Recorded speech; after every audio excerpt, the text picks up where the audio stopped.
Harper Audio presents Anita and Me by Meera Syal.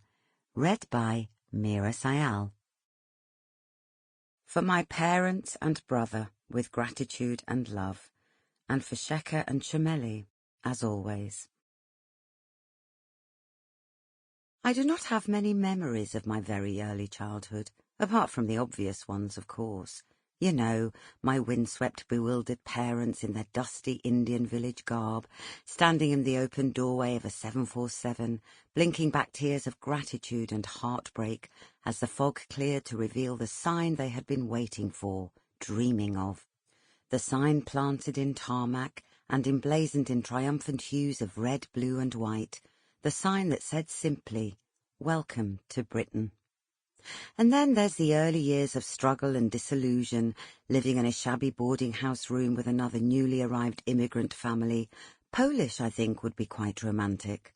My father arriving back from his sweatshop at dawn to take his place in the bed being vacated by Harvel, who would be off to do his shift on the McDouglas Biscuits assembly line. My father sweeping away crushed Garibaldi crumbs from the communal pillow before sliding gratefully into oblivious sleep.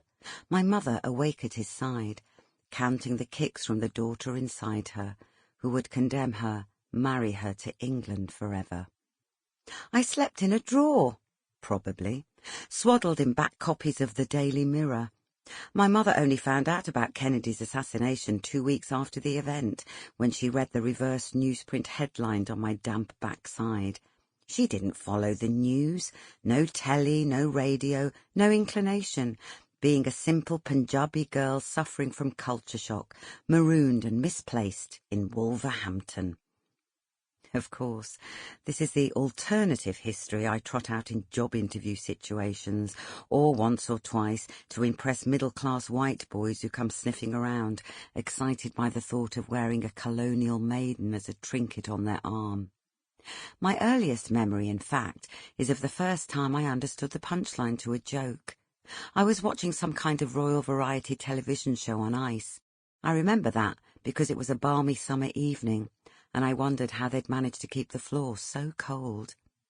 A man in a lime green jumpsuit raised a gun and took aim at a fat female ballerina who was gliding towards him like some vast, magnificent galleon, pink tulle emanating in a cloud from around her strong, marbled thighs like ectoplasm. The man raised the gun, fired once, twice, and the ballerina fell dramatically to the floor to hilarity and applause. "Oh, my dearie," said the man, "I think I shot her in the tutu." My mother said I laughed so much that I threw up, and at one point called in Mrs. Worrell from next door, who put her teeth in and solemnly declared that I'd probably "had a turn." But I've always been a sucker for a good double entendre. The gap between what is said and what is thought, what is stated and what is implied, is a place in which I've always found myself. I'm really not a liar. I just learned very early on that those of us deprived of history sometimes need to turn to mythology to feel complete, to belong. Chapter 1.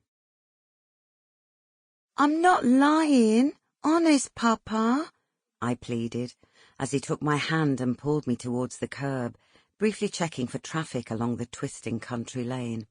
It was hot, and I could feel beads of sweat and fear threading themselves into a necklace of guilt, just where my itchy flesh met the collar of my starched cotton dress. Papa did not look angry. He had the air of a man on a mission. He was walking along with that jaunty air that my mother said had made her fall in love with him, a hop of optimism in his walk that belied a sensitive, introspective-looking face. His features effortlessly combined those same contradictions of vulnerability and pride, the sharp leonine nose that swooped down towards the generous, questioning mouth, meeting in what looked like the fleshy imprint of a single teardrop.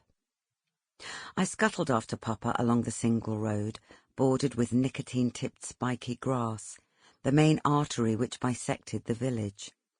A row of terraced houses clustered around the crossroads, uneven teeth which spread into a gap-toothed smile as the houses gradually became bigger and grander as the road wandered south, undulating into Sample complete. Ready to continue?